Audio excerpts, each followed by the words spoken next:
naman nila ng chance para naman sa movie, hindi lang sa song. So, exciting and nakakaba. Gusto mo na namin kasi sinasabi nga, MU, misunderstanding. Pero kung ikaw mag-discuss Kasi ng relationship mo, hindi ka nagsabi kanina ng ano, siya kasi lang nagsabi ng Emmy. Parang ganun, siguro. Kasi iba-iba yung definition ng MA sa atin eh. Basta sa amin dalawa, nagkakaintindihan kami and siguro parang high school yung stage namin dalawa. Basta, hindi minamadali. So para sa'yo, hindi ka magpapaligaw sa iba at siya hindi pwede manligaw ng iba? Hindi ko naman siya pinagbabawalan din naman ligaw sa iba kasi wala pa naman po akong right eh.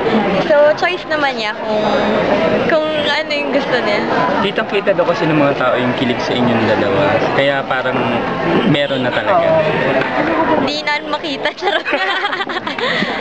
Siguro kasi sobrang comfortable na ako with DJ eh. So, nakita nila sa set na nagsutukan kami ganyan. Kaya siguro natutuwa lang sila sa amin.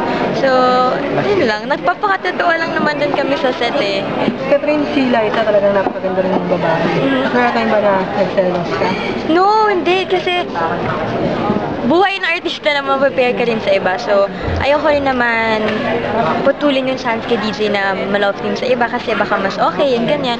So, tingnan na lang natin kasi maganda rin yung role po ni Hope sa Must Be Love. Pero hindi ka ba masasaktan na, syempre, kumbaga ngayon palang tumutodo ng yung love team yung tapos biglang ang pinag-uusapan, hiwalay na agad yung love team? Talaga? Eh, hindi. I mean, kasi natanong din kayo sa The Bus eh, di ba? Paano kung ma-partner na kayo sa iba? Siguro malulungkot ako, syempre pag na-partner sa iba kasi super bait ni DJ po talaga na lalaki. And kung dumating man sa point na yon, siguro hindi naman mawawala sa amin ng communication, magkikita pa rin kami. Basta trabaho lang po siguro. Katulad gano'n ka-excited na magkakaroon kayo ng movie together? Dahil dun sa Caracas na kayo lang talaga? Excited! Kasi yun kami na, kita mo sa poster kami ng dalawa na lang. Tapos sa premiere night, excited ko na mapanood yung buong movie na ginawa namin sa Cebu. So, yan, tingnan natin. Sabi yung role niyo lang dalawa pareho dito? Ay, ako po si Pat Shot dito, yung best friend nga ni Ivan, and dati ko si John Estrada. And then, lumaki ako one of the boys dito. At saka, ayun, basta as the story, magmula niyo yung story about siya sa transformation, na hinahanap niya yung sarili niya, and yung pwede naman pala magbago. Lahat tayo, may mga changes. Julia, sa huling movie niya, nagkaroon na siya ng kissing scene. Oo! Ngayon ba ready ka na rin to have kissing scene with Daniel dito? Tingnan na lang sa movie po. Tingnan natin sa premiere night. Kung So ano may aabangan. abangan niyo. I-invite mo ba si Chris, si Ai at saka si Vice? Opo, sana kung pwede sila sa premiere night. Of course, matutuwa kami ni Deezer Content sila. Catherine, may nararamdaman ka magselos ngayon pag may lumalapit na babae kay Daniel? Hindi, Tito. Wala. Wala kang nararamdaman? Wala ka Ha? naman pagsiselos at kung katiping.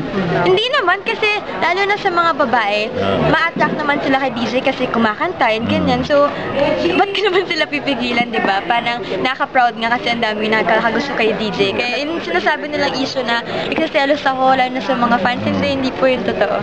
Yung kantang nasa iyo na ang lahat daw para sa iyo. Kasi nasa iyo.